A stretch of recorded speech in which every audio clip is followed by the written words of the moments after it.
Record of Ragnarok is an anime based on a premise where gods want to destroy humanity. However, humanity gets a chance to fight back with the help of the Valkyrie, which leads to a drawn-out Ragnarok between the two sides as representatives fight in 1 versus 1 battles. With a diverse cast of gods respected across several cultures and the greatest humans from history, we get to see an arena where the likes of the Hindu god Shiva cooperate with names such as Zeus, Odin, Hermes, and Thor. Hyped as the god of destruction, Shiva partakes in the 5th battle and helps the gods to get a lead over humanity, who had previously tied the score. If you think about it, he was always meant to win, because unlike Heracles or Poseidon, Shiva is someone who is worshipped and greatly respected even today. He is also considered to be one of the 3 strongest gods in the cosmos according to Hindu mythology, and it only makes sense for him to win. But, due to the nature of the show, the fight has to be drawn out for at least some time without Shiva having an easy win. For this, the story works with its interpretation of Shiva's anatomy, powers, and dancing to create a battle where Shiva wins fair and square. Shiva in Record of Ragnarok and Shiva in Hindu mythology. How different are they? So, the human fighters in Record of Ragnarok stand a chance against the gods because their powers are divinely augmented by the Valkyrie, who actually end up bonding with them. But that alone isn't enough to defeat the likes of gods, the major ones too. To make the narrative work, the gods are heavily nerfed within the context of the story. Shiva is no exception. He represents the Hindu pantheon as its leader and is known as the strongest god of destruction, as well as the cosmos' Bhairava. He has 4 arms, 5 eyes, and blue skin. Although some of this is similar to how Shiva truly is in Hindu mythology, there's a lot of differences. In Record of Ragnarok, he is presented as the greatest brawler in heaven or Svarga, who defeated 1,116 Indian gods to stand atop the mountain peak. When he enters the ring, we see him having around 3 to 4 wives with the likes of Parvati, Kali, and Durga. He's also best friends with the god of storms, Rudra. Now, there's a lot of discrepancies in this origin with reference to how Shiva actually is in Hindu mythology. Firstly, there used to be a period prior to the Vedas, when the people of the Indian subcontinent worshipped nature. With time and the development of the Vedas, they eventually began to worship the likes of the god of fire, Agni, the god of the skies, water, and oceans, Varuna, and Vayu, who was the god of the wind. They were closely associated with Indra, who is the god of lightning and the king of the gods. However, Vishnu, who appears alongside the aforementioned gods as we see in the Record of Ragnarok, has a much different role. He is part of the Trimurti, which refers to a trio with Shiva and Brahma. And together, the 3 of them are the principal deities in Hinduism. Brahma is the creator of the cosmos, Vishnu is its preserver, and Shiva is the destroyer. Shiva's powers are such that he can blink his 3rd eye and destroy the entire cosmos at once. However, the main reason why he's known as a destroyer is because he destroys the evils of society and minds to allow the flow of the positives. In fact, Hindu philosophy heavily believes in the concept of rebirth when things come to an end. Creation is eventually destroyed and everything rises once again as the new cycle comes in. Shiva is also associated with time, so one day he will destroy the cosmos as a whole to bring forth this new cycle. How different does Shiva look from real-life depictions? The true reason behind his many eyes. According to Hindu belief, Shiva is omnipotent, omnipresent, and omniscient, unlike in Record of Ragnarok. He also does not have several wives. Only Parvati is his wife, while Durga and Kali are the different avatars or manifestations of Parvati herself. He has shorter, shaggier hair in the anime, whereas he sports matted, longer hair with dreadlocks and a topknot in Hindu mythology. Generally, he's seen with 2 arms, although he can manifest 4 arms. The 4 arms show his ability to simultaneously perform several universal tasks at once. His chest and pelvis are draped in tiger skin, a cobra is coiled around his neck, and his hair has both the Ganges River spewing from it as well as a crescent moon. He is almost always in a meditative state, which is vastly different from the standard meditation that humans are capable of. In this state, known as samadhi, Shiva's mind is dissolved into the universe, and it is a complete annihilation of ego where he's not bound by his body anymore. While he had 5 golden eyes in Record of Ragnarok, 3 of them used to remain open at all times. Originally, however, Shiva only has 3 eyes. While his left eye represents the moon, his right eye represents the sun. However, his closed eyes, due to his meditative state, had brought darkness into the world. To counter it, Shiva awakened the 3rd eye, which constantly produced fire. Why is Shiva's skin depicted as being blue? What is its significance? Shiva in Ragnarok fights unarmed, but in Hinduism he is seen armed with a trishul or trident, a pashupatastra, which is like a divine missile that Shiva can release to destroy the world, a bow, a sword, a battle axe, and a long staff with a skull on it. However, both versions of Shiva possess blue skin, and according to Hindu mythology, this is associated with a cobra coiled around his neck. When the demigods or devas fought the demons or asuras, the ocean of milk was churned with a cobra known as Vasuki. Its toxin created a black, sticky froth, which had the potential to destroy the cosmos. Shiva recognized how dangerous this could be and swallowed the toxic foam to save the universe. Meanwhile, goddess Parvati, concerned about her husband who had ingested a toxin, grabbed his neck to prevent the poison from spreading across his body. The toxin turned his neck blue, but the bluish hue across the rest of his body is considered to be smeared ash from the time he burnt the god of love, Kamadeva, with his third eye. There is also smeared ash from the time he had destroyed the cosmos before it was recreated once more. Meanwhile, Vasuki around his neck represents his fearlessness. Another similarity is Shiva's penchant for dancing. In Record of Ragnarok, Shiva claimed to love dancing so much that he could be the god of dancing. In Hindu mythology, his dancing form is known as the Nataraja. Shiva's dance is a crucial part of his anatomical abilities in the anime. The origin of Shiva. His rise to the top of Svarga. This origin story is strictly about Shiva's interpretation in Record of Ragnarok. Lazy in his early life, Shiva was considered to be one of the inferior gods in his backstory, while Indra, Varuna, Agni, and Vishnu were much more highly regarded. Meanwhile, the demonic asuras were a threat that had to be annihilated. While Shiva wanted to be the god of dancing and was more relaxed and happy-go-lucky, his best friend Rudra dreamed to stand atop the peak of Svarga, a feat that no god had been able to attain before. Because Shiva only enjoyed fun and considered doing things with Rudra to be fun, he agreed to join his best friend as they began to get into several brawls against others to attain their shared goal. At first, they were disregarded for being inferior gods who were seemingly incapable of reaching the peak of Svarga. As they fought off more asuras together, they started to create a name for themselves among others and gained respect. They climbed the ranks and neared the peak as they defeated more and more gods. Ultimately, they were able to take down Agni, Indra, Vishnu, and Varna to reach the summit. However, because there could only be one god on top, Shiva and Rudra fought one another, albeit without ill intentions. Afraid of hurting Rudra to the point of death while overwhelming him in battle, Shiva desperately wished for his friend to give up. When he realized that Rudra was not going to budge, he himself tried to give up so that Rudra could attain his dream.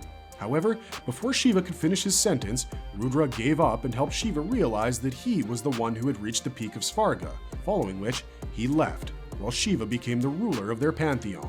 A key difference between the Record of Ragnarok and Hindu mythology would be that in Hinduism, Shiva and Rudra are one and the same. Rudra is the more destructive side of Shiva himself and, as the god of storms, is known as the Howler. Shiva's dance in itself is known as the Rudra Tandava, which is how Shiva generally destroys the cosmos and removes all the negative energies from it. Despite how powerful he may be, he isn't shown to have a penchant for violence in Hindu mythology. However, he continues to be the most feared and the most worshipped god in Hinduism. Shiva's status as a god of destruction is presented more like a battle lust in the anime. He considers Ragnarok to be the best event ever. During the fight against Raiden, he starts off slow as he wants to savor the fight. He calls the chanting and the atmosphere the most exciting thing in the cosmos. In fact, he states that any man will be considered a fool if he fails to see the value in Ragnarok. Following the end of the battle, he is grateful as he acknowledges the battle to be the best match of his life. At one point, Rudra mentions how Shiva loves to talk with his fists amidst battle, while Varuna points out Shiva's consistent smiling stance from partaking in the fight against Raiden. To be fair, this is a very anime-like character trait for someone to have, as they're being presented as a warrior, and although Shiva is not like this in the mythology, this is how the author interpreted him for the show. If the gods were made to be closer to how they originally were, there would have been no hope for humanity. Zeus is shown to be stronger than Shiva, judging from the time he was able to easily subdue Shiva as he headed out to fight Adam. However, considering mythology, it's practically impossible for Shiva to not be the most powerful. The Hindu counterpart for Zeus would be someone like Indra, and Shiva is far more powerful than Indra. In fact, despite Indra being extremely powerful, if not one of the most powerful, the holy trinity of Shiva, Brahma, and Vishnu are considered to be the strongest. A cool detail would be how Shiva, being a destroyer, is very on brand for the show. The prophecy claims that as Shiva dances, the world will burn into ashes while having his permission to rise up once again. This fits in very well with the concept of Ragnarok, making Shiva the perfect god to represent the Hindu pantheon. Throughout the fight, we get to see Shiva not only engage in a brawl against Raiden, but he also performs the tandava. Let's get down to discussing the smaller details to understand how Shiva's strength has been represented in the show.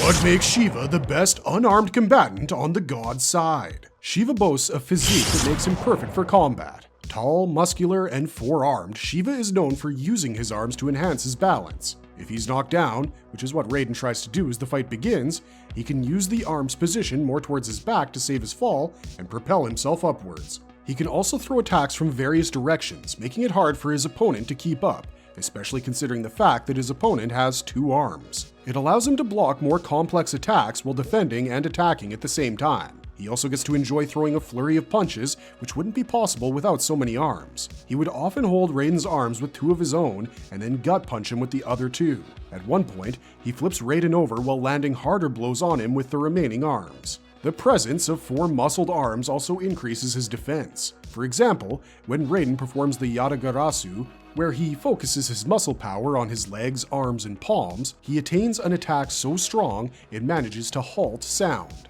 Shiva's four arms allow him to defend himself, but unfortunately, the attack blows two of his arms out. However, it's still not enough to defeat Shiva.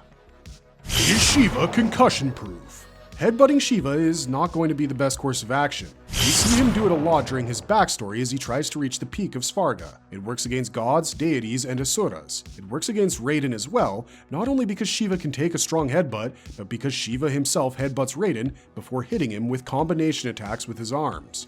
Following this, he mentions that he cannot be beaten when it comes to being headstrong. Also, it's hard to imagine a god getting a concussion. They might take external damage, but a concussion seems to be more of a human thing. Can Shiva's punches break the sound barrier? Shiva almost loses one of his arms after Raiden enlarges his muscles to try to blow Shiva's arm off. This results in Shiva's arm being put out of action as it looks almost yanked off. When Shiva tries to attack again, one hand being off-duty messes with his balance, but he has a counter for that. First of all, not only has Shiva defeated 1,116 gods, but it has been stated that his fists house the powers of all the gods in India. This is why we see Shiva's fists get heavier once he starts to get serious in battle, because he can control this power. This restores his balance and gives him the advantage of having a type of strength that makes other gods pale in comparison. As a lover of battle, he had seemingly started slower to be able to enjoy the fight. This also makes him very unpredictable and dangerous, as this creates a condition where his opponent cannot assess his real battle prowess. During his fight against Rudra, the clashes of their punches seemingly sent shockwaves across Svarga, while the sound of the punches echoed everywhere. His punches are also compared to cannon fire during his match against Raiden, and it successfully blows Raiden away, who goes on the defense by enlarging his muscles to make them act as his shield. Can Shiva multiply himself in the midst of battle? Shiva is shown to use a technique known as the hidden treasure of Svarga, where his speed increases so much that he can leave several afterimages. This makes others think that he's multiplied himself, but the difference would be similar to how Naruto's Shadow Clone Jutsu works against how Killua's Rhythm Echo technique works. While Naruto essentially multiplies himself, Killua uses a varying cadence of steps to create afterimages, which make it seem like there are many more of him. Shiva's technique is more similar to Killua's, but instead of using a particular cadence, the afterimages are created because of Shiva's incomprehensible speed. If you look at a ceiling fan, it may seem to possess several blades while working at top speed. However, such fans mostly only have 2 to 4 blades depending on their type. It's the speed of the fan that makes it look like it has maybe 20 blades while in motion. Shiva's technique works that exact same way, although his speed is exponentially greater than that of a ceiling fan. How does Shiva incorporate his love for dancing in his fighting style? Explaining his hidden treasure technique. It has been established that Shiva loves dancing as well as battle. With the hopes of 1,116 Indian gods bestowed upon him, Shiva proposes to Raiden that they dance all night. Shiva begins to display his footwork to the rhythm of the cosmos, thus emulating the hidden treasure of Svarga, which we have already discussed. Because this is a type of dance only Shiva can do, it makes it impossible for his opponent to read his moves and defend or attack accordingly. Meanwhile, the Greek gods such as Hermes, Zeus, and Ares recognize it as his esteemed war dance, which makes Ares sweat buckets while Hermes feels the desire to dance with Shiva someday. As Shiva creates the afterimages, he overwhelms Raiden with a barrage of attacks that the latter cannot seem to defend against, as he doesn't understand what Shiva is doing or how he's doing it. He evades Raiden's more potent attacks with relative ease and manages to attack at the very next second with accuracy. Raiden gets the experience of being attacked by several enemies at once, while Shiva gets the opportunity to keep up the multi-hit attack incessantly due to the unique and incomprehensible beat. But this is still nothing compared to his final and ultimate technique, which is said to set fire to the universe itself, at least in Hindu mythology. How does Shiva incinerate his enemies to ash by manipulating his own heart? Explaining Shiva's tandava technique. For the sake of defense, Raiden creates a meat wall with the muscles of his forearms, only for Shiva to hit it with another barrage. Soon after, Shiva's arms begin to let out steam as his intense dancing causes his body to start burning up due to overheating. It also starts to combust, increasing the potency of his attacks while burning his opponent. This is known as the tandava. Eventually, his foot catches on fire as he jumps into the air to take Raiden down with a powerful kick. This kick slices and burns Raiden, and the flame from the kick also instantly cauterizes Raiden's flesh despite him possessing the strongest muscles in humanity while being amped by a Valkyrie. This move is referred to as Shiva's Kritavasa, or the Flaming Tiger Claw Dance. Following this, we see Shiva's entire body being enveloped by the flames created by this dance. Raiden's next move is the one that takes out 2 of Shiva's other arms, leaving him with only 1 functioning arm remaining. But he stands tall against his opponent, just like the Peak of Svarga, while Raiden suffers from heavy recoil from his explosive attack. Finally, Shiva shows off his ultimate technique, where he manually forces his heart to beat faster. This stimulates his Atma, or spirit, and increases his stats substantially. His body combustion heightens compared to the tandava state and starts to burn his surroundings as well as farther away objects to ashes. It starts to char and burn away Raiden's muscles as well, but unfortunately, it also starts to take a physical toll on Shiva's body. He begins to burn out himself and, as a result, cannot use this technique for too long. This technique is known as the tandava karma, and the word karma is very appropriate for it, as Shiva himself begins to burn away while trying to burn someone else. As the battle nears its end, the 2 fighters throw their strongest attacks towards one another in a moment of mutual respect, but Shiva elevates once again into the Deva Loka, or the final act flame dance. As Raiden brings his palm towards Shiva, the latter uses a powerful spinning heel kick and overpowers Raiden, splitting his arm in half vertically from the middle. As Raiden admits defeat after giving it his all with the inability to move anymore, Shiva slices off his head with a kick after appreciating him and then expresses his gratefulness for allowing him to enjoy his greatest battle ever. Marvelous verdict! Although Record of Ragnarok does stray from the original mythology by a good margin, it stays consistent in its depiction of Shiva as the god of destruction. Because this destruction is very intrinsically linked with Shiva's tandava, the show brings a great dose of entertainment as Shiva begins his glorious dance after holding back in the fight. He boasts the power to destroy his surrounding environment, his opponent, and even himself as he does the tandava karma and lives up to his name and fame in the anime. And with that, today's video comes to an end. What did you think of Shiva? Did you enjoy this video? If so, then don't forget to like and comment down below. Until next time, thanks for watching, stay safe out there, and have a marvelous day.